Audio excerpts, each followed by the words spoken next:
Dear students, हमने previous session के अंदर आपको प्राइवेट सेक्टर का एक बिजनेस टाइप पढ़ाया, मॉड्यूल पढ़ाया, नाम था joint Hindu family business.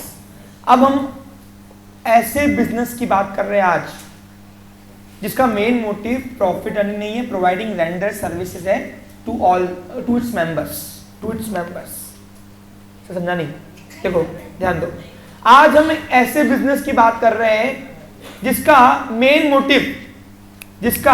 Motive profit earning करना नहीं है। इसका मतलब क्या है कि सर देखो, हर एक टाइप का बिजनेस का कोई बिजनेस हो, चाहे बिजनेस हमने सोल ट्रेडिंग कंसर्न देखा हो, चाहे हमने बिजनेस देखा हो पार्टनरशिप फर्म, चाहे जॉइंट हिंदू फैमिली बिजनेस, जो भी बिजनेस कर रहा है उसका मेन मोटिव क्या है? Intention, earning profit.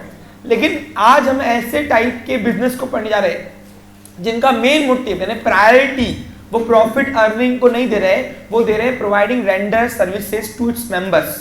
यानी जो इसका मेंबर बनेगा उसको सर्विस देंगे हम, उस सर्विस उद्देश्य से जो खोली गई दुकान वो करेगी बिजनेस एक्टिविटी, आइदर वो इंडस्ट्री या तो कॉमर्स। लेकिन उस कॉमर्स इंडस्ट्री एक्टिविटी करने के दौरान उसका मेन मोटिव प्रॉफिट अर्निंग करना नहीं है, प्रोवाइडिंग रेंडर सर्विसेज है। ये अलग बात है कि प्रॉफिट होता है, लेकिन प्रॉफिट का प्राइमरी फैक्टर, प्राइमरी एम नहीं रहता है। ऐसे टाइप के बिजनेस ऑर्गेनाइजेशन जो वीकर सेक्शन को डेवलप करने के लिए बनाया गया हो, जो वीकर मेंबर्स को डेवलपमेंट करने के लिए बनाया गए हो, जो रूरल एरिया के अंदर एस्टेब्लिशमेंट यानी अर्बनाइज करने के लिए बनाए गए हो, इस तरीके की बिजनेस ऑर्गेनाइजेशन को हमने नाम दिया कोऑपरेटिव सोसाइटी। तो आज का जो हमारा मॉड्यूल है बिजनेस का वो है कोऑपरेटिव सोसाइटी, प्राइवेट सेक्टर का नया टाइप, नाम है कोऑपरेटिव सोसाइटी। अभी क्या है इसको आज समझते हैं।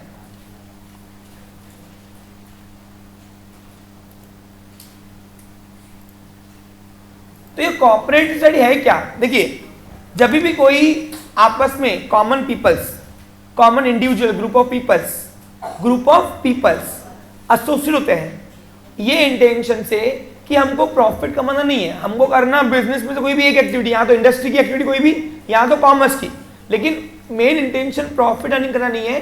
वीकर एरिया, वीकर मेंबर को लेके चलना है, वीकर सेक्शन को लेके चलना है।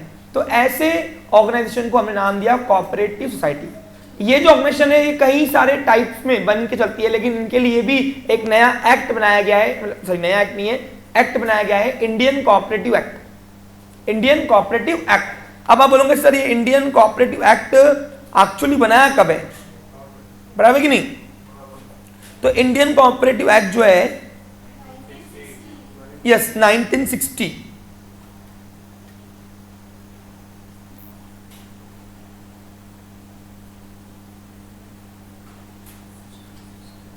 दो एक्ट है 1912 एंड 1960। सुनिए क्या है ये, तो ध्यान दो। इंडियन कोऑपरेटिव एक्ट 1912 के तहत आपको पहले इस बिजनेस के मॉड्यूल को रजिस्टर करना पड़ेगा। अब सर इसका प्राइमरी एम और क्यों इसको बनाया जाता है और किस तरीके से इसको चलाया जाता है। देखिए ये कोऑपरेटिव सोसाइटी जो है ना, ये कोई भी फॉर्म में बन सकता है, आइदर इंडस्ट्री, आइदर कॉमर्स की कोई एक्टिविटी। जैसे एग्जाम्पल आपने बहुत सारे कोऑपरेटिव बैंक देखे होंगे, बैंक आपने cooperative credit society, cooperative construction society, sir कौन सी? गोकुलधाम। आप देखो आपका जो तारक मेहता का उल्टा चश्मा है, वो जो कंस्ट्रक्शन बनाया गया है सोसाइटी, उसको नाम क्या दिया है? Gokuldham cooperative society. अगर आपने देखा होगा तो वो है ना।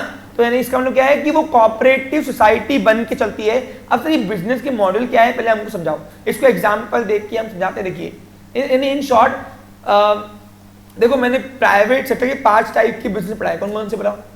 Soul trading concern, partnership firm, joint Hindu family business, joint stock company पढ़ाऊंगा। ये चारों बिजनेस में और कोऑपरेटिव साइड में फर्क क्या है? ये चारों बिजनेस चलते हैं प्रॉफिट अर्न करने के लिए, लेकिन अगर मैं कोऑपरेटिव की बात करूं तो इसका प्राइमरी एम ही क्या होता है? प्रोवाइडिंग रेंडर सर्विसेज, यानी कंटिन्यूअस अपने मेंबर्स को, यानी जो यहाँ का मेंबर बनेगा, यानी आपको अगर सर्विस चाहिए, इसके बेनिफिट चाहिए, तो आपको पहले इसका मेंबरशिप लेना पड़ेगा। और इसका मेंबरशिप लेने के लिए आपको पहले उसके अंदर कुछ तो भी हिस्सा, यानी कैपिटल में हिस्सा, यानी शेयर डालना पड़ेगा। अब एक और बात सुन लीजिए, अगर आपको कोऑपरेटिव सोसाइटी समझ गई कैसे चलता है, आपको जॉइंट स्टॉक कंपनी अपने आप समझ जाएगा फ्री में। तो पहले अपने को इसलिए इस पर ध्यान दो, पूछो क्यों? देखो जॉइंट स्टॉक कंपनी और कॉर्पोरेट सोसाइटी चलाने का तरीका दोनों सेम है। पूछो क्यों? सिर्फ दोनों में क्या अंतर है? एक ही पर्पस बस। जॉइंट स्टॉक कंपनी का प्राइमरी एम क्या है? Providing render services. और जॉइंट स्टॉक कंपनी का प्राइमरी एम है प्रोवाइडिंग मैक्सिमाइजेशन प्रॉफिट। लेकिन कॉर्पोरेटिव सोसाइटी की बात करूं मैं तो उसका प्राइमरी एम है providing render services to member. बस यही दोनों अंतर है जिसकी वजह से इनके अंदर थोड़ा बहुत डिफरेंस आता है, लेकिन चलाने का तरीका दोनों सेम है। अब इसलिए हम इसको 2 दिन देंगे कॉर्पोरेटिव को, ताकि अगर कॉर्पोरेटिव साइड समझ में आई तो कंपनी कैसे चलती है भनक आपको लग जाएगी। और एक बार आपको कंपनी कैसे चलती है ये आपको समझ में आ गया, ये आपको समझ में आ गया, आपका 2 साल का एसपी अपने आप निकल गया। क्योंकि पूरी 2 साल की जर्नी में आपको कंपनीज कैसे चलती है, कैसे बनती है और कैसे खत्म होती है, मिटती है, इसके बारे में ही बताया गया है। समझा आपको क्लियर?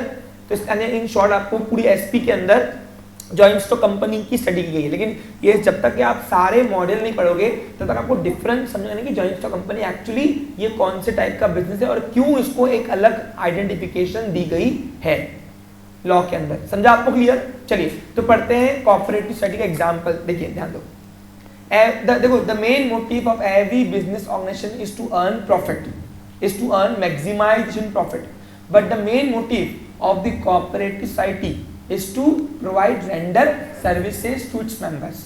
Okay clear? समझा आपको? ये यहाँ पे किसी को भी सर्विस नहीं मिलेगा, जो मेंबर्स है उसको सर्विस मिलेगा। सर्विस किसकी? जो टाइप ऑफ बिजनेस का खोल के बैठी है, आइदर वो इंडस्ट्री आइदर वो कॉमर्स। अब आप बोलोगे सर ये बिजनेस में क्यों आता है फिर? क्योंकि any activity doing motivated by profit is known as business.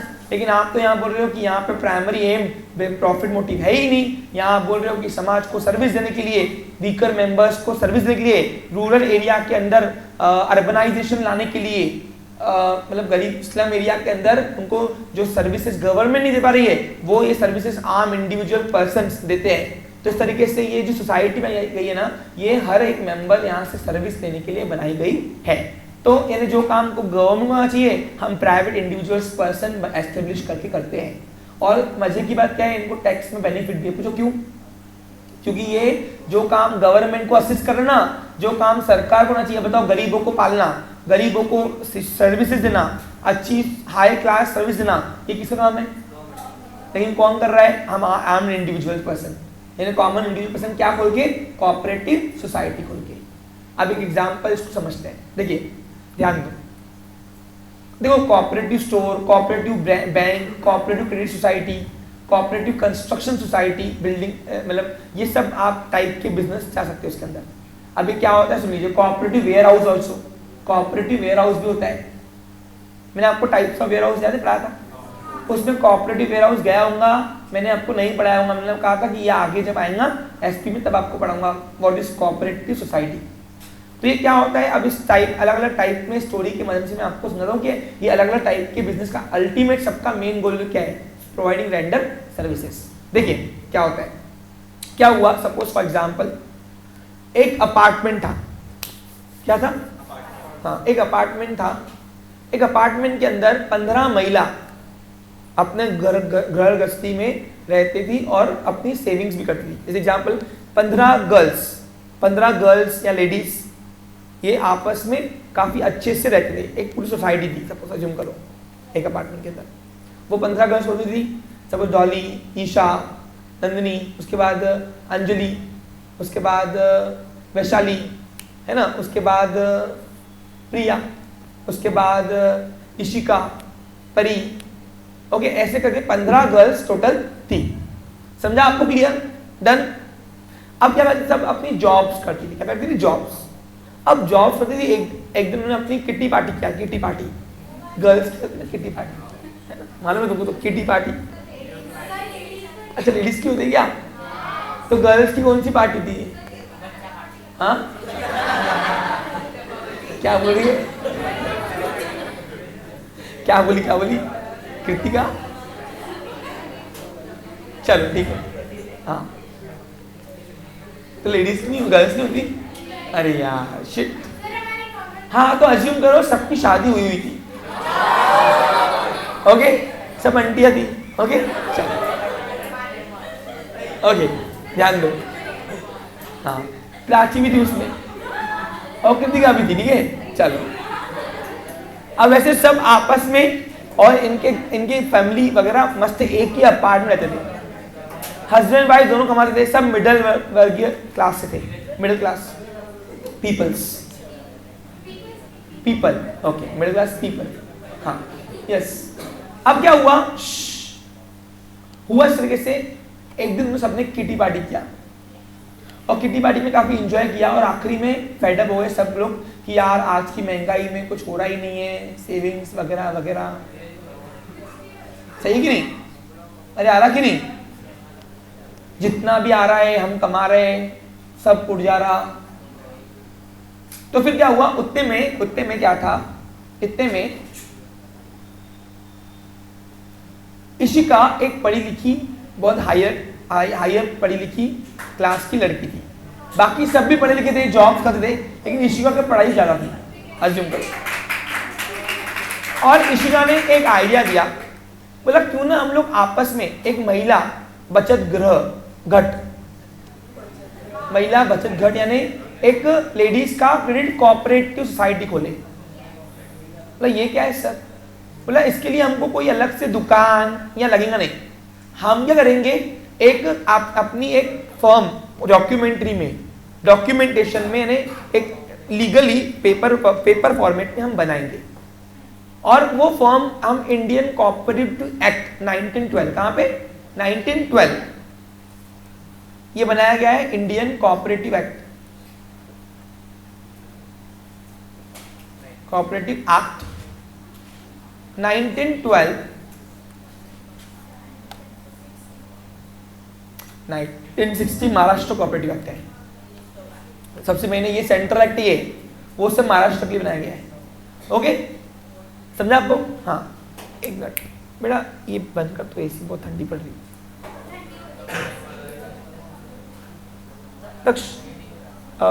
Third वाला बटन ऑन कर दे, ऑफ कर दे, थर्ड वाला नहीं, उधर वाला, हाँ बस। Okay, continue. क्या मेरी बात तो सबको समझ आ रहा है? उन्होंने बोला एक काम करते हैं, चलो हम लोग क्या करते हैं, हम लोग सबसे पहले प्लीज आवाज नहीं, क्यों ना हम लोग सबसे पहले एक डॉक्यूमेंटेशन में एक ऑर्गेनाइजेशन खोलते हैं। अपार्टमेंट का नाम था स्वामी, हाँ ऐसे ही स्वामी रेसिडेंसी, तो हम स्वामी कोऑपरेटिव क्रेडिट सोसाइटी के नाम से खोल लेते हैं और अपार्टमेंट की सारी महिलाएं आपस में महिलाएं हम लोग एक ऑर्गेनाइजेशन तैयार करते हैं, एस्टेब्लिश। उस ऑर्गेनाइजेशन के लिए इंफ्रास्ट्रक्चर की नीड नहीं है, कुछ नहीं है। देखो हर कोऑपरेटिव के लिए इंफ्रास्ट्रक्चर नीड नहीं, ऐसा नहीं है, डिपेंड करता है ऑर्गेनाइजेशन टू ऑर्गेनाइजेशन कौन सा टाइप है। मैं आपको कई सारे अभी टाइप पढ़ाऊंगा आज। हम आज सिर्फ एसोसिएट हुए ओनली कंसेप्ट समझने के लिए, बराबर कि नहीं? लैंग्वेजेस कल देखेंगे हम, उसके ड्रॉबैक्स बेनिफिट्स क्या है सब कल, समझा आपको क्लियर? लेकिन आज के बाद कभी नहीं पढ़ाऊंगा, फिर हम ध्यान रखना है। हाँ, अब वो यहाँ पे इस तरीके से, तो उन्होंने बोला इसे, ईशा ने बोला ये डॉली ने बोला करना क्या है ईशिका, सही कि नहीं? क्या बोल क्या रही तू?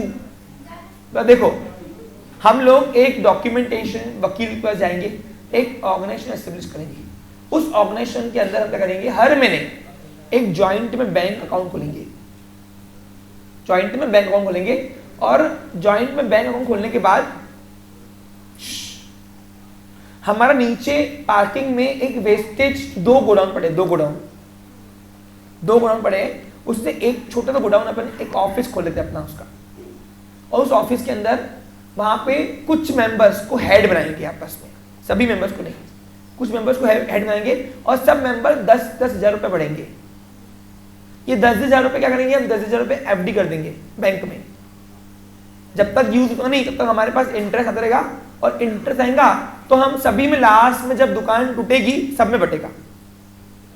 और ये एफडी, ये जो हमारे पास एक लंबी अमाउंट सेविंग है, जैसे एग्जांपल अभी 50 महिलाएं एक अपार्टमेंट में 50 लेडीज हो गई, सब बहुत बड़ा सोसाइटी था, जैसे बड़ी सोसाइटी मेट्रो में होती ना वैसा 50 ऐसे अपार्टमेंट बने होते एक सोसाइटी के अंदर, पूरे 50 घर बने हुए थे, फ्लैट्स पूरे, इसमें 2-3 बिल्डिंग मिलाकर स्वामी रेसिडेंट नाम था पूरा। सबको समझा रहा है आपको? हम लोग करेंगे सभी मेंबर, सभी को बोलेंगे कि आपको यहाँ का मेंबरशिप लेना पड़ेगा और मेंबरशिप की फीस यानी हिस्सा शेयर अमाउंट रहेगी 10,000 रुपए। आप 10,000 रुपए दो फर्स्ट एक टाइम, आप इसका मेंबरशिप बन जाओ। अब ये मेंबरशिप बनने का बेनिफिट क्या है वो तो बताओ सर पहले, बराबर कि नहीं? कि इसका बेनिफिट दो है। देखो हम एक तो ये पूरी अमाउंट बल्क में, हम बल्क में एक एफडी कर देंगे या किसी कहीं इन्वेस्ट करेंगे तो उसमें से हमको फिर इंटरेस्ट आएगा, वो जो इंटरेस्ट हर महीने आएगा वो हम सब में बटेगा। क्या होगा? सब में बटेगा। ये हो गया पहला बेनिफिट। दूसरा सबसे मेन बेनिफिट इसका बनाने का उद्देश्य क्या है कि अगर कोई मेंबर को सपोज पैसों की जरूरत है, पैसों की, तो वो बाहर 10 जगह लोन के लिए अप्लाई ना करे, हम आपको कम रेट ऑफ इंटरेस्ट में लोन दे देंगे। इन्हें आप अपनी दुकान से लोन ले सकते हो कम रेट ऑफ इंटरेस्ट। जैसे एग्जांपल अगर बाहर कोई मेंबर लोन लेने गया तो उसको बैंक 15% 18% मांगती है कम से कम इंटरेस्ट, हम आपको 8% में इंटरेस्ट लोन अमाउंट दे देंगे। और वो 8% जो आप इंटरेस्ट दोगे उसमें से भी कुछ अमाउंट तो आपको वापस आनी है, क्योंकि इंटरेस्ट सब में बढ़ेगा तो आप भी तो मेंबर हो, आप में तो इंटरेस्ट की अमाउंट वापस आएंगी आपको। अब उसको समझने के लिए एग्जांपल देते हैं। देखो अब क्या हुआ, 50 मिला ने अपनी मेंबरशिप लेके रजिस्ट्रेशन कर दिया, कितने हो गए? 5 लाख रुपए आ गए, 5 लाख रुपए। समझ में आपको clear?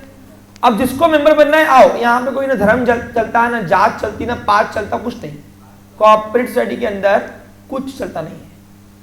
It is open for all member, all. कोई भी यहाँ पे आके मेंबरशिप बनकर यहाँ के सर्विसेज की बेनिफिट ले सकता है। आप समझे क्या? आपको क्लियर आ रहा कुछ समझ में? हाँ। अब क्या हुआ, अब सारे मेंबर्स अगर एक ही मुद्दे पर डिसीजन लेंगे तो कभी डिसीजन बनेगी नहीं। इसलिए क्या होता है, उन सभी मेंबर्स में से कुछ मेंबर्स को हेड बनाया जाता है, एडमिनिस्ट्रेटिव पॉइंट पे बिठाया जाता है, यानी एडमिनिस्ट्रेटिव पोजीशन में, यानी सारी डिसीजन आपके हाथ में। उसको बोलते हैं मैनेजमेंट कमिटी। क्या बोलेंगे उसको? क्या मेरी बात आप सभी को समझ में आ रहा है? पक्का? अब उसमें इशिका, वैशाली, अंजलि, ओके, ये 3, वैशाली, अंजलि, इशिका और प्राची, ये 4 लोगों को सभी ने आपस में अपने समझो कि तुम लोग ये सोसाइटी संभालो, तुम्हारे हवाले सेफ रहेगी हमारी सोसाइटी। ये मेरे पास आके खोल दिया। अब खोलने के बाद अब ये 50 मेंबर है, सपोज कल को और दूसरे अपार्टमेंट के लोगों के मेंबर्स को जोड़ना है तो वो जोड़ सकते हैं यहाँ पे, इसको कोई मना ही नहीं कर सकता यहाँ पे, क्योंकि it is open for all, it is open for all. तुमको समझ आ रहा? अब क्या होगा, अब सपोज फॉर एग्जांपल सभी लेडीज गृहिणी थी, यानी लेडीज थी, लड़कियां शादीशुदा। एक लड़की परी जो थी वो अनमैरिड थी और परी की शादी उसके नियर बाय अपार्टमेंट में फिक्स हो गई। ओके, अब एक लड़की हो या लड़का हो, शादी में तो खर्चा आता ही है। एक दिन परी बहुत टेंशन में थी, डॉली ने बोला परी क्या हुआ, देखो टेंशन। बोला यार शादी सर पे, पैसे है नहीं, इतने सेविंग्स, हम लोग आम मिडिल क्लास लोग हमसे एक्सपेक्ट भी ज्यादा करते हैं, बराबर कि नहीं? अब कम से कम 4 लाख रुपए खर्चा होना है, मेरे पास 1 ही लाख जमा है, 2 लाख जमा है, 2 लाख है ही नहीं। अब 2 लाख रुपए के लिए बैंकों के पास लोन दे रहे हूं तो बैंक डॉक्यूमेंट मांग रही है, ये नहीं, वो नहीं, ये नहीं। बैंकों के पास जाओ, लोची लगाती पूरे, बस दुनिया भर की फॉर्मेलिटीज करनी पड़ेगी, बराबर कि नहीं? और हाई रेट ऑफ इंटरेस्ट मांग रही है 2 लाख के ऊपर, कितना? तो साल का 18% अनसिक्योर्ड लोन। अनसिक्योर्ड मालूम होता है, विदाउट मॉर्गेज लोन। करना कैसे? 18% अगर देंगे हम 1.5% महीने का, तो 2 लाख का 1.5% 3,000 रुपये होता, 3,000 रुपये महीने का सिर्फ। ऐसे करके 36,000 रुपये साल का सब इंटरेस्ट की अमाउंट जाएगी मैं लिमिटेड इनकम, मेरा फ्यूचर हस्बैंड भी लिमिटेड इनकम। बोलेगा आइए कर्जा करके आइए, क्या चलो कर्जा ठीक है, लेकिन इतना ब्याज कौन भरेगा, बराबर कि नहीं? तो करना कैसे? तो डॉली ने बोला सिंपल, अपन ने क्रेडिट सोसाइटी काहे के लिए बनाई? फिर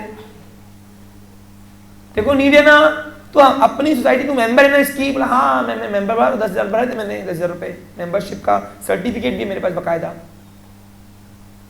तो बोला अपनी सोसाइटी से मांगना, अपनी सोसाइटी में मेंबर्स को इंटरेस्ट कम मिलता ना, बोला पक्का, हाँ। बोला 7-8% ही है। मैंने कहा 18% साल का, यहाँ 8% में तुम्हारा टंटा छूट रहा है। आया तो समझना आपको कुछ? तो क्या हुआ फिर? डॉली ने बोला हाँ हाँ अप्लाई कर जा। तो परी बोला कहाँ जाऊँ? बोला हेड कौन है, एडमिनिस्ट्रेटिव कौन है, ये मैनेजमेंट कमेटी में कौन बैठा हुआ है? इशिका और प्राची और वैशाली और अंजलि। इशिका, प्राची, वैशाली और अंजलि। क्या मेरी बात आप सभी को समझ में आ रहा है? इनको अप्लाई कर, ये कमेटी मेंबर है, यही आपका लोन अप्रूव कर सकेंगे। सभी से पूछने की जरूरत नहीं है, सब तरह मजा लोन दे रहे करो। ये 4 मेंबर ने हाँ बोल दिया तो वो क्योंकि उनको पावर दिया है ना, सभी मेंबर्स ने किनको पावर दिया है कि तुम चलाओ सभी के बिहाफ में ये दुकान। अरे आ रहा क्या? अब बताओ, ये अपने आप में एक प्राइवेट बैंकिंग नहीं कर रहे, क्या खेल रहे? क्या ये प्राइवेट बैंकिंग हुई ना, क्या हो गई? और बैंकिंग क्या है? 8:2। अरे आ रहा को समझे? Accept deposit, granting loans, member से एक्सेप्ट कर रहे डिपॉजिट और मेंबर को ही कम रेट ऑफ इंटरेस्ट पे लोन दे रहे हैं। आज परी को लोन की जरूरत है, कल किसी और को होंगी, तो इनके पास पैसा रहेगा तो ये आपस में मेंबर को वीकर सेक्शन को डेवलप करने क्या कर रही है? जो गरीब मेंबर है, जो मिडिल क्लास है, जो अफोर्ड नहीं करता लेकिन उसका जो प्रोजेक्ट रुका हुआ है वो काम रुकना चाहिए, वो अपने मेंबर से लोन ले सकता है। अब क्या हुआ? डॉली ने अप्लाई कर दिया, वैशाली इसने, इशिका ने, उसने अपने ऑफिस में बुलाया, आ जाओ। बोला क्या प्रॉब्लम है बताओ, रीजन क्या है, कब तक पेमेंट करोगे, रिडीम कब करोगे, तो लिख के दो फॉर्म में, हमको गारंटी दो क्या है। फिर गारंटी डॉली बनी गारंटर, ये मेंबर ही थी। एक आधा गारंटर रहता है, गारंटर की लायबिलिटी सेकेंडरी होती है। क्या होती है? सेकेंडरी, यानी अगर परी पेमेंट नहीं कर पाई तो गारंटर से वसूलेंगे। हाँ, डॉली फ्रेंड थी किसकी? परी की बेस्ट फ्रेंड, तो गारंटर बनेंगी ना, मेंबर ही बनता है, नॉन मेंबर नहीं। और इस तरीके से लीगल थोड़ी मामूली डॉक्यूमेंटेशन करके उसने इशिका ने और अंजलि ने बोला 2 लाख का चेक लीजिए, आपका लोन अप्रूव हो गया, जाइए। अब बताओ परी का बेनिफिट क्या हुआ? जहां बाहर से उसको 18% ब्याज लग रहे थे, वो अपनी सोसाइटी से ही 8% में, 8%, मात्र 8% में वो इंटरेस्ट पे लोन ले रही 2 लाख का। अब उसको भरना तो एक ही बार पड़ा, वो आजीवन कभी भी उसको जब पैसे लगेंगे वो अपने सोसाइटी से लोन ले सकती है, अगर ऑर्गेनाइजेशन के पास उस टाइम पे फंड्स अवेलेबल होंगे तो, और नहीं होंगे तो रुकाएंगे, बोले रुक जा, फंड्स आने दे, हम तुमको देंगे। अरे आ रहा क्या तुमको समझ में?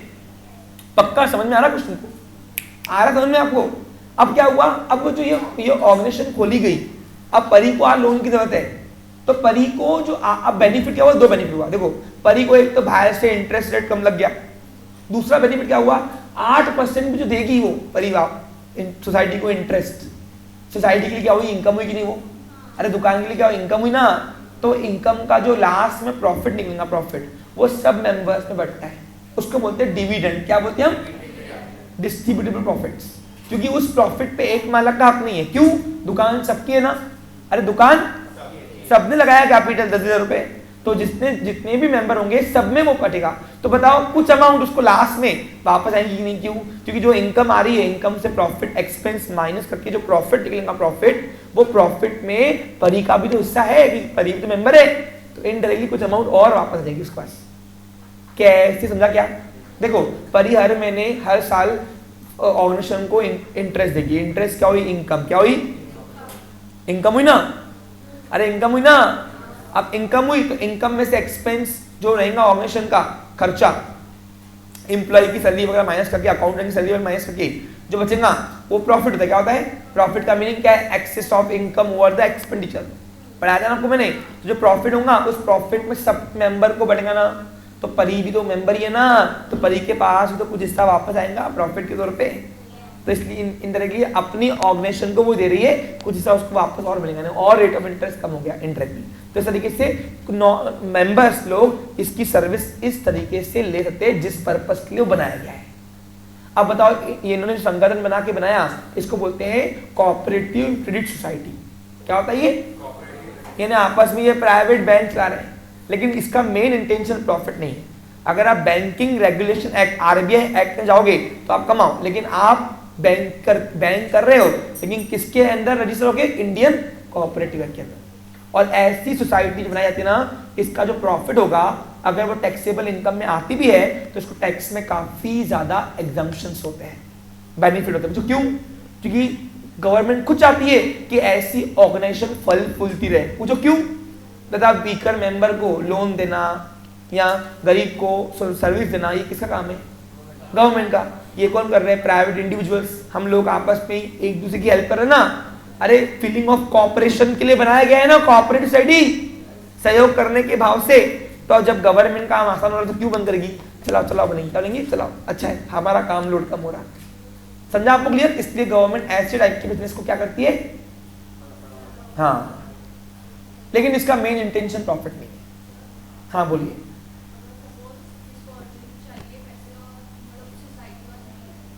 सॉरी, हाँ तो रुकाएंगे ना आपको।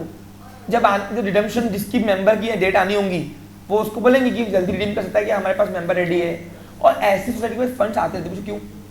सब मेंबर्स जुड़ते जाते ना। अरे पैसे आपको एक ही बार देना है, जिंदगी भर आपको सर्विस मिलनी है। समझा आपको क्लियर? तो ऐसा कौन ही आएगा? अब आप 50 हो, कल 500 होंगे, 5000 आएंगे, तो फंड्स तो सोसाइटी के पास आते रहेंगे ना। समझा आपको क्लियर? फंड्स आएंगे तो उसका बेनिफिट भी आपको मिलता रहेगा। हाँ, तुम्हारे पैसे देंगे ना, कहाँ से बनाएंगे? जादू चढ़ी गई बस। जो मेंबर्स से पैसा आएगा इन्वेस्टमेंट, वही इन्वेस्टमेंट से बिजनेस चलेगा। समझा? यानी आपने ओन कैपिटल लगाया पैसा। क्या लगाया आपने? और वो जो आपका जो मेंबरशिप फीस थी ना, उसको हम बोलते हैं शेयर। क्या बोलते हैं उसको? यानी आपका एक हिस्सा है उस कैपिटल के अंदर 10,000 रुपए का। अब टोटल कैपिटल के 5 लाख रुपए हो गए, तो तेरा एक हिस्सा है ना उसके अंदर टुकड़ा, उसको बोलते हैं शेयर। शेयर मतलब टुकड़ा, इसमें कैपिटल में। थोड़ा बहुत यहाँ आप समझ लोगे ना तो कंपनी आपको समझने में आसानी जाएगी, क्योंकि शेयर का जिक्र वहां पे आना है। और शेयर क्या होता है? कैपिटल में एक छोटा सा हिस्सा। अब बताओ, पूरा कैपिटल किसी एक मालक का है क्या? बहुत सारे मालक को, यानी वो कैपिटल जो आया हुआ है फर्म के पास, दुकान के पास, वो बहुत सारे टुकड़े करके आया हुआ है ना। और एक टुकड़ा कितने कराया मैंने? 10,000। कितना कराया? तो ये 10,000 रुपए क्या हुआ? 1 टुकड़ा of capital means 1 share of capital, share. तो अगर कोई मेंबर इस सोसाइटी, ऐसी सोसाइटी के अंदर कोई मेंबरशिप लेना चाहेगा तो उसको अपन बोलेंगे you can purchase a share of that society first, then you will become a member. और वो शेयर कितने का? 10। हमने 10 रखा, कोई 5 रखा, 100 रुपए का रखता है, वो उसको बोलते हैं फेस वैल्यू। क्या बोलते हैं इसको हम? वो आगे कंपनी में डिटेल में आना, डोंट वरी अबाउट इट। थोड़ा तो समझ में आ रहा है? थोड़ा समझ में आया? हाँ बोलो।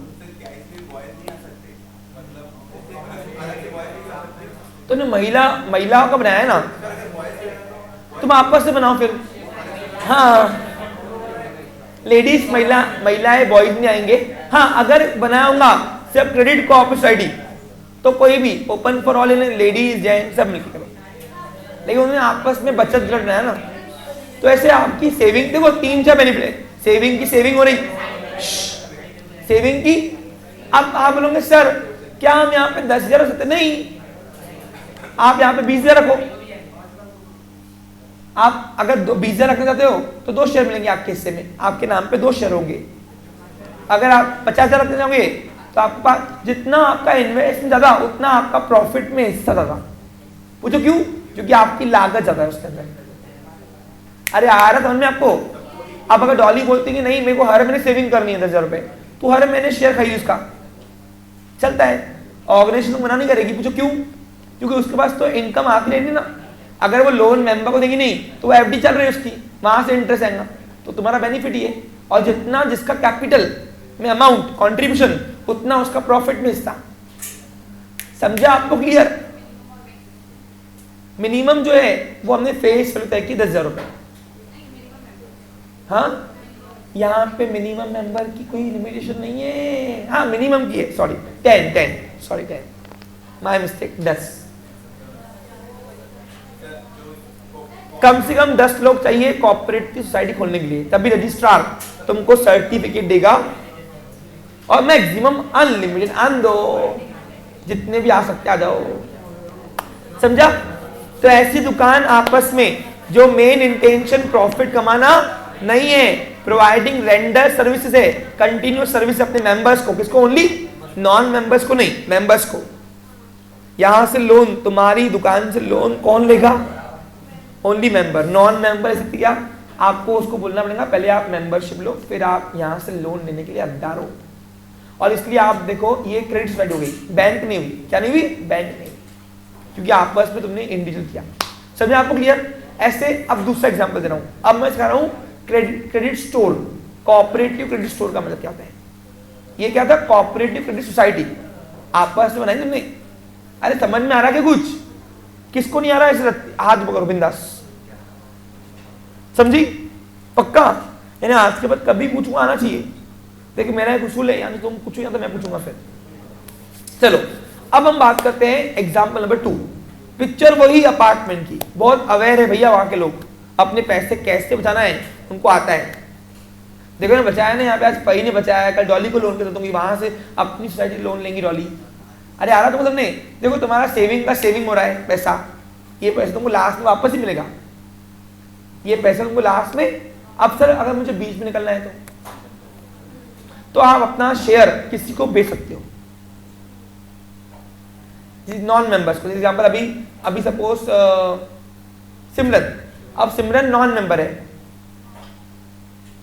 सोसाइटी में उसको मेंबर बनना है, डॉली अपना 1 शेयर 2 शेयर कभी भी बेच सकते हैं। तो मेंबर के लिए फ्रीली ट्रांसफरेबल प्रॉपर्टी है। क्या ये ट्रांसफरेबल यानी क्या? Member can sell his share any time without consent of anyone.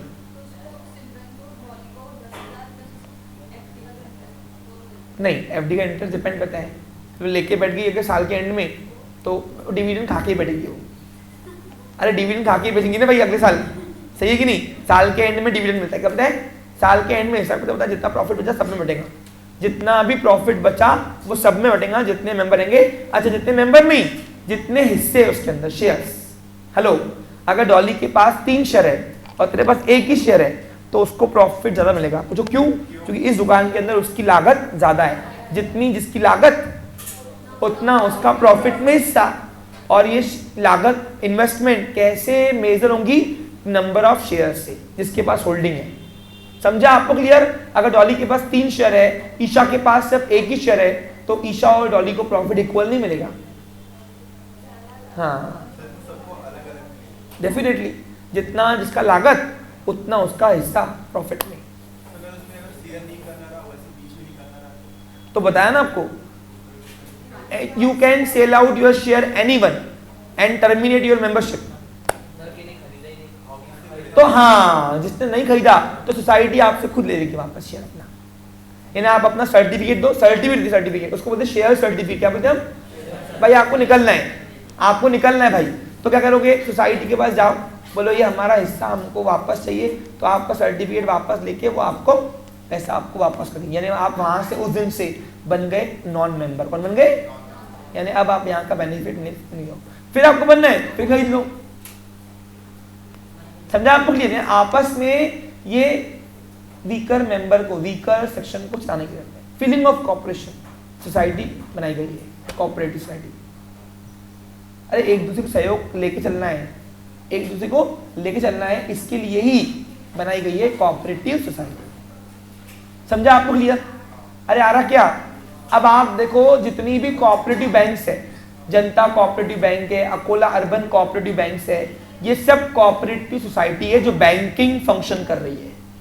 क्या कर रही है? और वो बैंकिंग फंक्शन करने के लिए उसको 2 एक्ट में रजिस्टर होना पड़ा। पहला एक्ट इंडियन कोऑपरेटिव एक्ट 1912 और दूसरा आरबीआई एक्ट के अंदर। जो क्यों? क्योंकि जब वो जो फॉर्म बनी, फॉर्म वो एस्टेब्लिश हुई इसके अकॉर्डेंस, लेकिन जो एक्टिविटी करेगी वो आरबीआई एक्ट के मुताबिक करेगी। कि father of all banks, mother of all bank कौन है? आरबीआई। और आरबीआई स्टैट्यूटरी कॉर्पोरेशन बॉडी है, उसने पहले अपने लिए एक एक्ट बनाई, फिर वो एग्जेम्पशन आई है। और आज सारी इंडिया की बैंक, चाहे प्राइवेट बैंक हो, गवर्नमेंट हो या कोऑपरेटिव बैंक्स की हो, वो आरबीआई के मुताबिक बैंकिंग एक्टिविटी करती है। समझा क्या? फिर आप लोगों ने कहा हमने भी तो बैंकिंग किया, तुमने रजिस्टर नहीं किया आरबीआई के अंदर, तुम एक प्राइवेट से, इसलिए मैंने आपको बैंक नहीं बोला, मैंने आपकी दुकान को मैंने बोला क्रेडिट सोसाइटी। क्या बोला आपको? Cooperative credit society. यानी क्या? आप लोन दे रहे हो मेंबर्स को, लेकिन इनफॉर्मल वे से, बैंकिंग रेगुलेशन का फॉलो नहीं। इसमें रेपो रेट वगैरह आपको देखने की जरूरत तुमको नहीं है। कोई मेंबर वीकर होगा, बोलेगा मैं 8% भी नहीं पाऊंगा, मैं कैसे करूं? तो कमिटी मेंबर्स के राइट से उसका इंटरेस्ट रेट कम करके भी उसको दे सकते हो। क्यों? पूछो क्यों?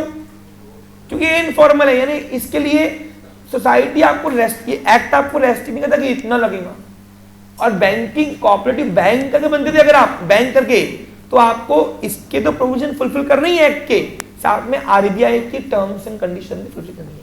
और आरबीआई ने रोक दिया रेपो रेट के नीचे नहीं जाना है, तो आप चाहकर भी मेंबर्स कमिटी मेंबर्स नहीं दे सकते हो वीकर मेंबर को कम रेट पे इंटरेस्ट। समझा आपको क्लियर? अरे आ रहा क्या? लेकिन अगर आप कोई भी कोऑपरेटिव बैंक और कमर्शियल बैंक की बात करोगे तो कोऑपरेटिव बैंक में कंपैरेटिवली जल्दी लोन अप्रूव होता है और उसका रेट ऑफ इंटरेस्ट भी कम होता है कंपैरेटिवली कमर्शियल बैंक से। वो क्यों? कोऑपरेटिव बैंक भी मेन इंटेंशन क्या है, कर रही हो भले बैंकिंग है, टू ट्रेड ही कर रही है, वो भी क्या कर रही है, लेकिन उसका मेन इंटेंशन प्रॉफिट अर्न करना नहीं है, क्या है, सर्विस प्रोवाइड करना है। समझा आपको क्लियर? अब वो भी किसको, अपने मेंबर को। इसलिए जिसने भी लोन लिया हो कोऑपरेटिव से, पहले आप उस कोऑपरेटिव बैंक के शेयर आपको परचेस करना पड़ेगा, एक शेयर कम से कम। समझा आपको क्लियर? एग्जाम्पल, अभी मैंने अपनी शादी में कोऑपरेटिव बैंक से लोन लिया था 2 लाख का, तो मेरे को 1050 रुपए का मुझे एक शेयर लेना पड़ा। समझा आपको क्लियर? यानी कम, क्योंकि नॉन मेंबर्स को आप वो सर्विस इतनी नहीं है उसकी। अगर आपको ये सर्विस है, ये बैंकिंग में मेन सर्विस क्या है, लोन देना। अरे बैंकिंग में मेन सर्विस क्या है, लोन देना। तो अगर ऐसी टाइप की सर्विस आपको चाहिए तो उसके लिए you can purchase a share first, you will become a member, then society serve the services जो पर्पस के लिए बनाया गया है। क्या मेरी बात आपको समझ में आया? और उसका शेयर मेरे पास आज भी है, सर्टिफिकेट, हाँ लिया हुआ है, पड़ा है मेरे पास, अकोला जनता कोऑपरेटिव बैंक का है शायद से। हाँ बोलिए। कमर्शियल बैंक कोऑपरेटिव में कन्वर्ट क्यों नहीं होती है? कमर्शियल बैंक खुला बोलती है हम कमाने के लिए आए भैया, कोऑपरेटिव बैंक बोलती है कमाने के लिए नहीं। कमाई यहाँ पे मेन इंटेंशन वीकर मेंबर को, समाज के अंदर जो रूरल पीपल्स है उनको सर्विस देने के लिए, फीलिंग ऑफ कोऑपरेशन, सहयोग करने के लिए बनाया गया है। सॉरी,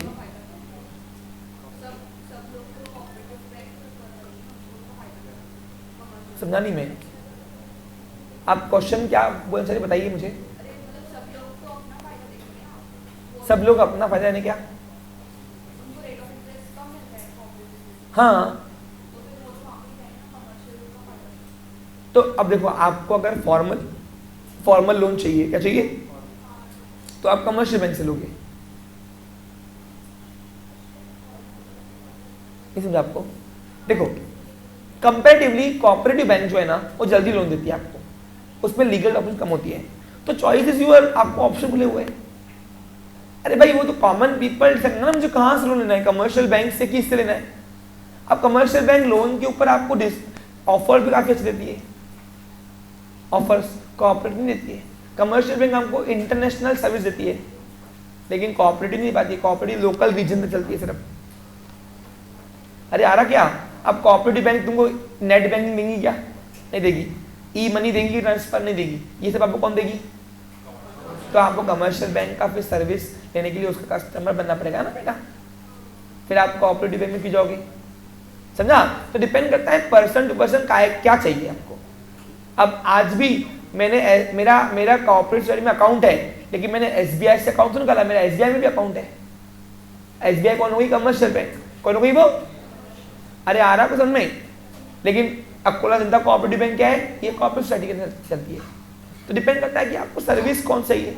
अब आप देखो, कोऑपरेटिव सोसाइटी आपको क्रेडिट कार्ड नहीं देगी, कमर्शियल बैंक आपको क्रेडिट कार्ड देगी, उसके ऊपर लोन के ऊपर भी आपको। ये भी तो लोन हुआ एक प्रकार से, क्या हुआ? शॉर्ट टर्म लोन होता है ना, 40 दिन का साइड देता है आपको, उसके ऊपर ऑफर देता है 15% डिस्काउंट। कभी देखा क्या अमेजोन में अकोला जनता कोऑपरेटिव बैंक के कार्ड को यूज करने से 15% डिस्काउंट मिलेगा? नहीं मिलेगा। आपको नेशनलाइज्ड सर्विस चाहिए तो you can prefer a commercial banks. Okay clear आपको?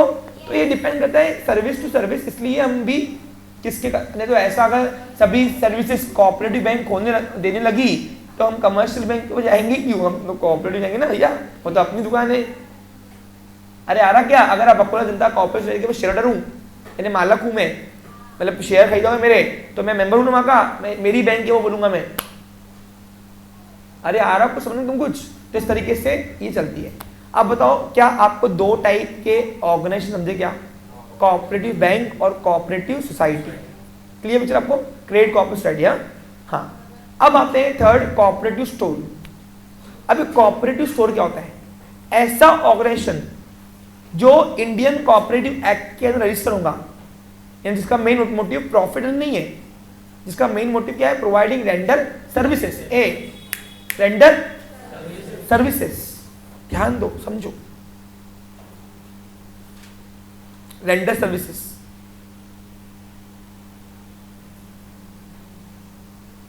किसको? अपने मेंबर्स को। लेकिन वो सर्विसेज के अंदर वो कौन सी एक्टिविटी करेगी?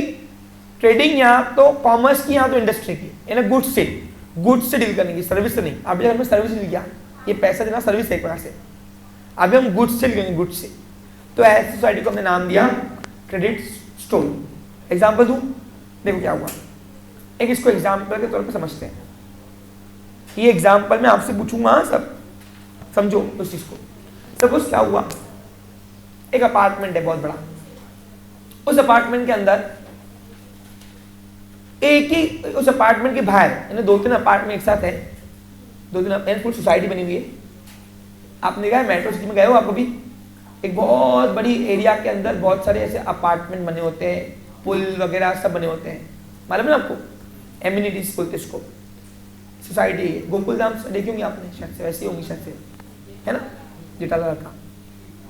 अब हुआ क्या, सपोज क्या हुआ, इसके अंदर सिर्फ एक ही दुकान है किराने का।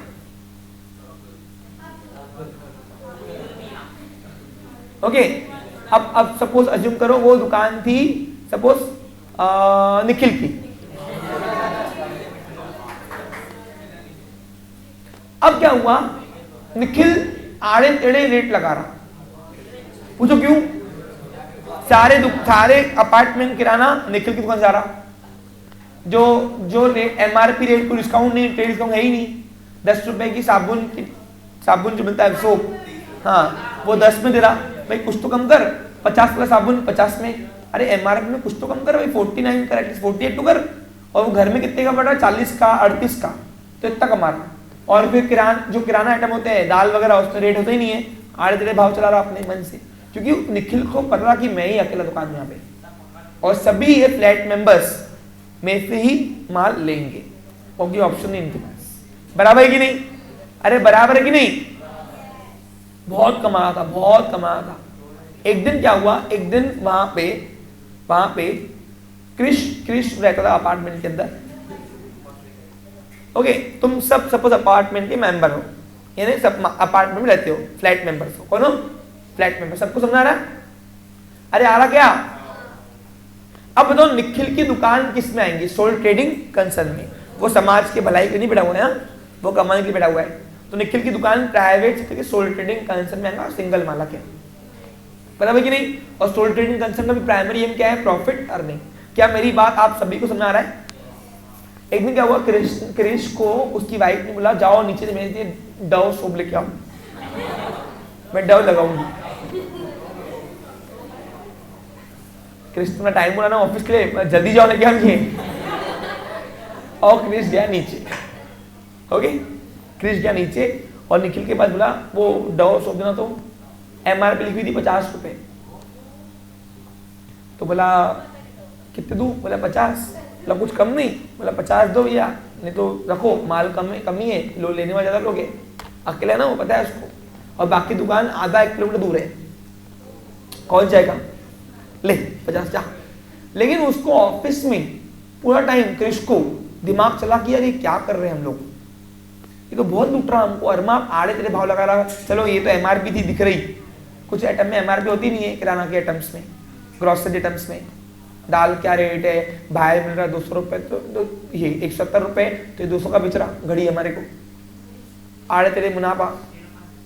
क्यों? उसको निखिल को पता था ना कि मैं अकेला ही हूं यहाँ पे, होल एंड सोल, बराबर कि नहीं?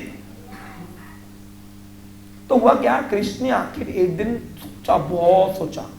अब मैं उसका असिस्ट, मतलब लॉयर था, लीगल लॉयर। उसने मुझसे पूछा कि सर, मैं एक दिन ऑफिस में गया उसके, प्लस सर वो यार ये हमारे यहाँ पे किराने वाला है, लेकिन आड़े तेरे भाव ले रहा है, उसके बजट बिगड़ जाता है हमारा पूरा। जहाँ 5,000 का किराना आना चाहिए मैक्सिमम, 8-9 हज़ार का बिल निकाल के दे रहा है, यहाँ से पूरा बजट हिल जा रहा है हमारा, करना क्या? मतलब कितने मेंबर हो, मतलब 50 लोग तो होंगे, 3-4 अपार्टमेंट मिलके, सोसाइटी पूरी मिलके 50 घर तो होंगे ना कम से कम।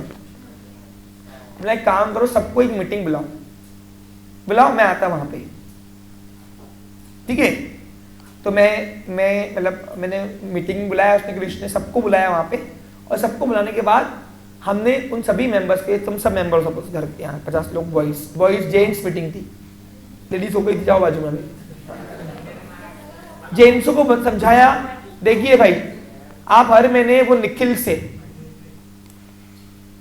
किराना ले रहे हो, किराने का आपका एवरेज महीने का बिल आ रहा है 8 से 10 हजार रुपए, जबकि आपको पता है कि निखिल कुछ प्राइस कम करता है नहीं। एक काम करो, आप लोग क्या करो, 5-5 हजार रुपए, सिर्फ 5-5 हजार रुपए एक बार भरो, और एक ऑफिशियली मैं आपको एक ऑर्गेनाइजेशन खोल के दे रहा हूं, क्रेडिट कोऑपरेटिव स्टोर। क्या करो, नीचे आपके पास बहुत अच्छा गोडाउन पड़ा हुआ है, फ्लैट्स में आप देखो नीचे चौकीदार घर वगैरह रहता है, ये बहुत सारे है ना, एक्स्ट्रा स्पेस रहती है बहुत सारी। तो आपके पास एक छोटा सा ऐसी स्पेस पड़ी है, वहां पे मैं आपको रूफ टॉप बना के दे रहा हूं। उस रूफ टॉप के अंदर क्या करो, आप 5-5 हजार रुपए देकर आप मेंबरशिप लो इस सोसाइटी की, और इस मेंबरशिप लेने के बाद आपके पास एक बल्क अमाउंट आएगी। अब बताओ 5 हजार रुपए अगर एक मेंबर से ले रहे तो 50 मेंबर से कितना आएगा, 5 लाख रुपए। कितना आएगा, ये 5 लाख रुपए का कैपिटल लगा के,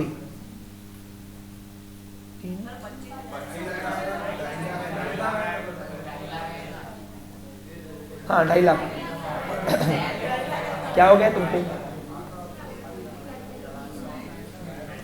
2.5 लाख का आपके पास टोटल इन्वेस्ट होगा, ये आपका कैपिटल है। क्या है आपका, और ये 5 हजार रुपए आपके एक शेयर का प्राइस रखा हमने, हिस्सा कैपिटल में जो आप भर रहे हो, एक मेंबर का जितना आपको कम से कम एक हिस्सा लगाना है, आप रखो यहाँ पे। और आप आपस में क्या करो, एक दुकान खोल लो, यानी क्या करो, 2.5 लाख रुपए का पूरा एक माल लाओ, नहीं 2.5 लाख नहीं, 2.25 लाख का माल लो, 25 हजार रुपए हमको डॉक्यूमेंटेशन करने में लगेगा, अज्यूम करो, वन टाइम खर्चा है वो, या 20 हजार रुपए चलो, 2,20,000 का माल लाओ पूरा डायरेक्ट मैन्युफैक्चरर से। जो ग्रोसरी आइटम्स आप यहाँ से ले रहे हो, आप 2.5 लाख रुपए का माल डायरेक्ट आप मैन्युफैक्चर लाओ। इसका बेनिफिट क्या होगा कि जो चीज आपको 6 रुपए 10 की पड़ती थी, वो आपको 6 में पड़ेगी। क्या पड़ेगी, 6 में, है ना। और सारा माल भर दो इसके अंदर, और ऑफिशियली एक हेड वहां पे 2-3 हेड बनो, वहां पे कमिटी मेंबर्स, समझा आपको क्लियर। और वहां पे एक पर्सन को पूरा सब कुछ मैनेज करने के लिए एज ए सेक्रेटरी अपॉइंट करो। सेक्रेटरी, आपको टाइप्स ऑफ सेक्रेटरी में सेक्रेटरी ऑफ कोऑपरेटिव सोसाइटी आएंगी, या मैं अभी आपको पढ़ा रहा हूं इसकी हिंट, जो सारा देख रेख करे, तुम लोगों को बस कोई नहीं। अब इसमें तुम 2,30,000 का माल भर दिए एक बार, तुमने अपनी ऑर्गेनाइजेशन ऑफिशियली बना दिया।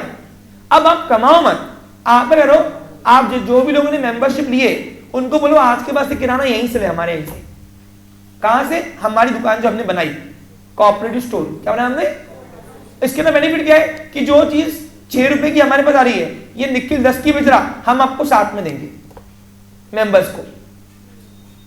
अब आप लोगों के साथ 5 हजार है ना, वो 5 हजार मत देखो फिलहाल, क्योंकि आपको डबल भी तो माल लाना पड़ेगा ना फिर उसके लिए, बराबर कि नहीं। अब बताओ आपका कितना अमाउंट सेव होगा, सोचो कि जो चीज अगर 3 रुपए 10 रुपए की आइटम से 3 रुपए बच रहे आपके, तो जहां आपको 10 हजार का लाना एवरेज आपका 7 हजार का, हर महीने आपके 3 हजार रुपए बच रहे। कितने बच रहे, बराबर कि नहीं। ऐसे आप आजीवन यहां से सर्विस देते जाओ। इसका बेनिफिट क्या होगा बताओ, देखो जो पैसे आएंगे उससे वो सेक्रेटरी जो है वो फिर से माल बुलाएगा आपके लिए, फिर से गुड्स अवेलेबल करेगा। वो गुड्स अवेलेबल करते करते आपको हमेशा जो चीज बाहर 10 की मिल रही है, आप अगर मेंबर हो इसके, तो आपको वो चीज 7 की मिलने लगी। अरे आ रहा है समझे आपको, जो 170 रुपए का आइटम है 200 का बिच रहा, वो आपको हम 180 में देंगे, 20 रुपए वहां फायदा आपका। यानी हर चीज आपको कम भाव मिलेगी। क्यों, क्योंकि यहाँ पे मेन मोटिव हमारा कमाना नहीं है। आप लोगों से आप कमाई तो रख रहे हो यहाँ पे, ये क्या है, नहीं हम ये 1 रुपया एक्स्ट्रा रख रहे हैं ताकि मेंटेनेंस निकले। क्या निकले, अब तुम बताओ जो सेक्रेटरी रखोगे, सेक्रेटरी वो पगार लेगा नहीं, क्या वहां पे एक एम्प्लॉय होगा जो आपको रखना पड़ेगा, क्योंकि माल लेके आना, स्टॉक इन्वेंट्री मेंटेन करना, उसके लिए वो जो एम्प्लॉइज रहेंगे वो खुद ही मैनेज करेंगे ना, आपको कुछ नहीं करना है, वो सोसाइटी खुद ही फल फूलती रहेंगी। सिर्फ मेंबर्स को, कमिटी मेंबर्स को, आप में 50 मेंबर से 4 लोग 5 लोग जो देख रेख कर सके, जिसकी साइन नहीं चलेगी, एडमिनिस्ट्रेटिव पावर, किससे माल लेना है, कौन से सप्लायर से माल लेना है, वो सिर्फ रखो और धीरे धीरे इसको बढ़ाते जाओ। 2.5 लाख रुपए, कल 3 लाख आएंगे प्रॉफिट से, फिर 3.5 लाख आएंगे। इस तरीके से आप अपनी दुकान को ही बढ़ाओ, और ऐसी दुकान जिसके अंदर आप प्रॉफिट नहीं कमा रहे हो, जिसके अंदर सोसाइटी को बाहर के दुकानों से आप मेंबर्स को कम भाव में मिल रहा है गुड्स देखो कर रहे हैं हम यहाँ पे ट्रेडिंग, क्या कर रहे हैं, यानी बिजनेस की एक्टिविटी, लेकिन इसका मेन मोटिव प्रॉफिट नहीं है, प्रोवाइडिंग रेंडर सर्विसेज किसको, ओनली उसके मेंबर्स को। और यहाँ पे it is open for all. हाँ, एक बार अगर मैंने आपकी दुकान इसके अंदर डाल दिया तो हिंदू, मुस्लिम, सिख, ईसाई आपको कुछ नहीं देखना पड़ेगा, यहाँ पे सभी को मेंबर बनाना पड़ेगा। जो आना चाहे इंटरेस्ट से बनाओ, यहाँ पे कोई रोक नहीं है, रोक किसी के लिए रुका हुआ नहीं है। It is free for, it is open for all, it is open for all. क्या मेरी बात सबको समझ आ रहा है? अब इसका बेनिफिट क्या वो बताओ। बेनिफिट क्यों? देखो सिंपल, हम लोग यहाँ पे 6 का आइटम आ रहा है, जो आइटम बाहर में 10 का मिल रहा है, हम 7 में बेच रहे हैं आपको, आपका यहाँ फायदा हो गया। और ये जो 1 रुपया बच रहा, ये 1 रुपया हम बचा रहे क्यों? एवरेज एक्सपेंसेस निकालने के लिए। अब कंपनी उसका सेक्रेटरी आएगा, सोसाइटी का सेक्रेटरी बनाएंगे ना उसको, तो वो पगार लेता है, पगार हर महीने फ्री में नहीं आएगा। तो मेरे को बोला सर आप ही बन जाओ, कोई बात नहीं मैं बन जाऊंगा, मैं देखूंगा पूरा मैनेजमेंट, लेकिन मेरे को महीने की 10,000 पगार लगेंगी। अब 10,000 रुपये निकालेंगे कहाँ से भैया? तो ये थोड़ा बहुत जो प्रॉफिट हमने रखा है ना बाजू मार्जिन, इसमें से निकालेंगे खर्चे सारे। अब मैंने उस अंडर में मैंने कमिटी मेंबर को बोला कि एम्प्लॉय दे दो जो पूरा माल देख रेख करे, इन्वेंट्री करे, जो कमी रहेंगी वो प्रॉपर टाइम पर लाते हैं, मेंबर्स को कंटिन्यू सर्विस ऐसी मिलती रहे, गुड्स प्रोवाइड करते रहे हम कम भाव में। हाँ बोलो।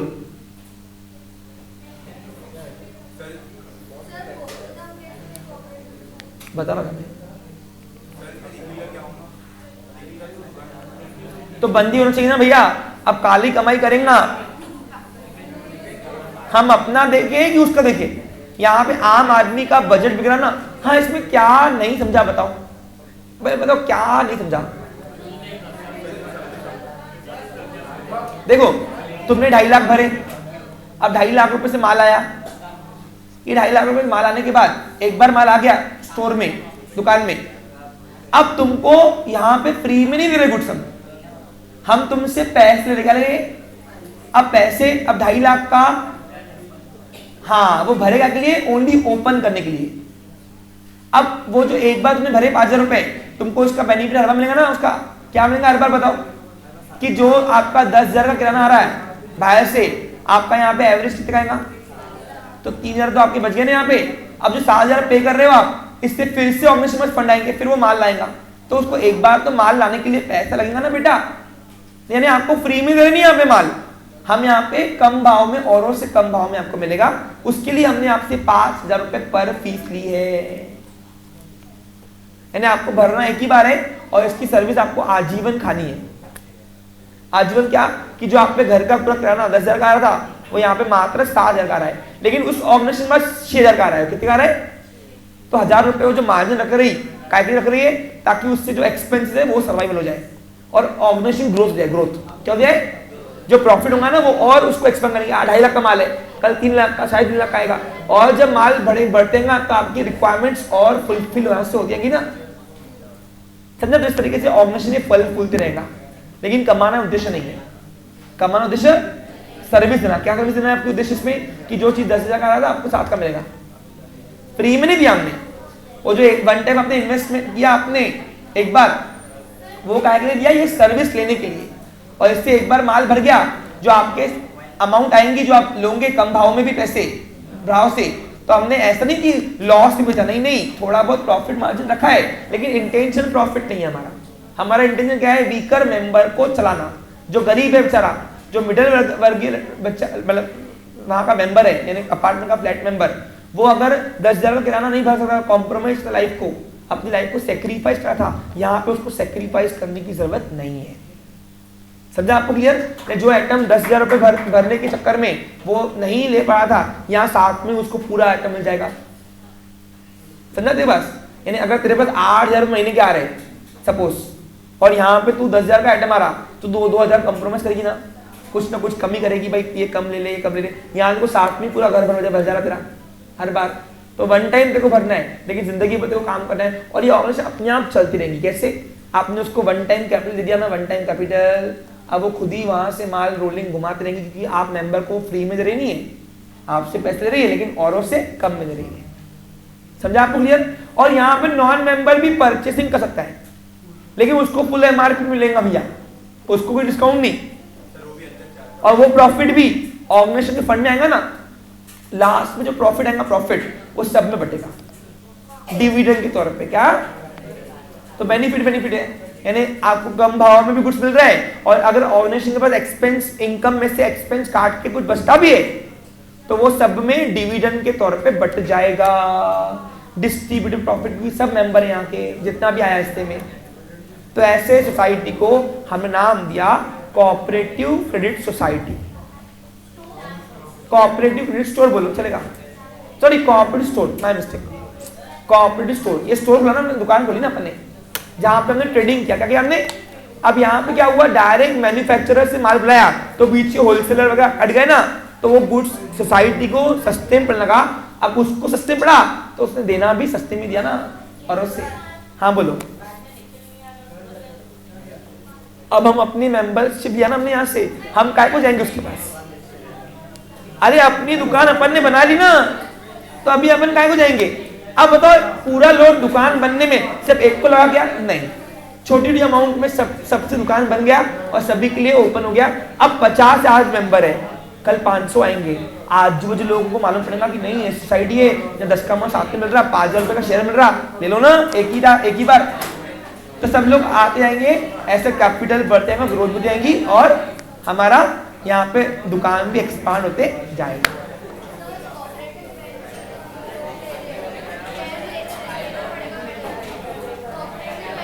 एक मिनट, क्रिश देखो, ये समझा क्या कंसेप्ट? पक्का? कोई डाउट इसमें? अब सिर्फ यहाँ पे जो हेड है कमिटी मेंबर्स, उनको आनी पड़ेगी कोई भी मीटिंग के लिए, प्रपोजल पास करने के लिए। बाकी मेंबर्स देखोगे भी नहीं, खुद ही वो सेक्रेटरी आपको सब लिख के देंगे। जो सेक्रेटरी बनाया, सेक्रेटरी का काम ही है करस्पॉन्डेंस पूरा।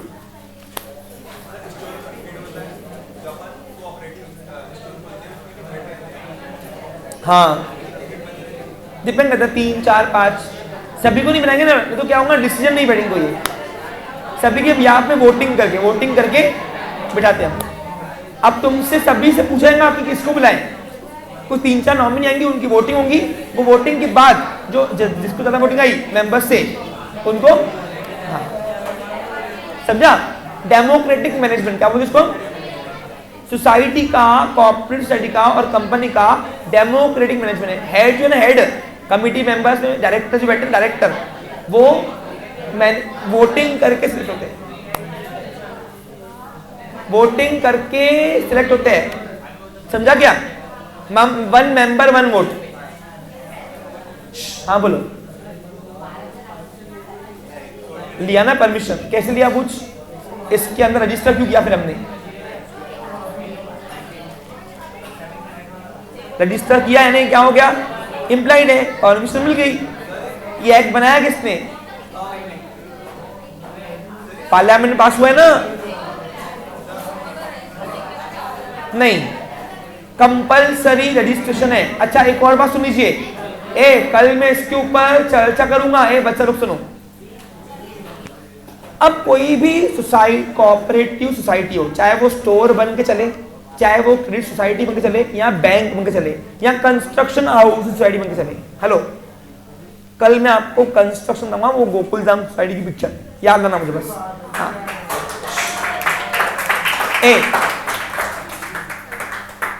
उनको रूल्स एंड रेगुलेशन 2 एक्ट के फॉलो करने हैं। रजिस्टर होंगी कोऑपरेटिव एक्ट के अंदर, इन सेंट्रल एक्ट, ये सेंट्रल एक्ट क्या? ये पूरे इंडिया के अंदर, चाहे आपकी दुकान गुजरात में हो, मध्य प्रदेश में हो, यूपी में हो, महाराष्ट्र में हो, आपको इस एक्ट के अंदर रजिस्टर करना पड़ेगा। ये सेंट्रल गवर्नमेंट के अंडर में आती है। लेकिन जहां वो एक्टिविटी परफॉर्म हो रही है, उस रीजन का एक अलग एक्ट है, उस रीजन का एक अलग एक्ट है, उसके अंदर भी आपको, उसके रूल्स एंड रेगुलेशन के लिए भी आपको उसके अंदर रजिस्टर होना पड़ेगा। जैसे अगर आप यही दुकान चाहे स्टोर हो, चाहे बैंक हो, चाहे सोसाइटी क्यों ना हो।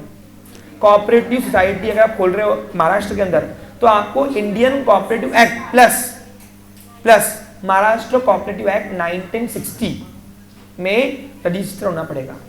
अब सर इसका खेल क्यों है, तो इसका खेल क्यों है इसका रीजन मैं आपको कल बताने वाला हूं। टैक्स लगता ना, प्रॉफिट होगा तो इनकम लगता, लेकिन कम लगता है। क्या लगता है, यानी गवर्नमेंट इस पर टैक्स में काफी ज्यादा छूट देती है। क्यों? क्योंकि इसका प्राइमरी मोटिव प्रॉफिट अर्निंग नहीं है। क्या है? वीकर सेक्शन मेंबर को लेके चलना। जो वीक मेंबर है, जो अपनी पूर्तियां नहीं कर पा रहा है, पैसों की वजह से फाइनेंशियल प्रेशर है, उसको ये भर रहा है। चाहे वो स्टोर हो, क्रेडिट सोसाइटी हो, चाहे वो क्रेडिट स्टोर क्यों हो, कोऑपरेटिव। समझा आपको क्लियर? अब नाइस से देखते हैं, कल देखते हैं बाकी इसके बारे में और।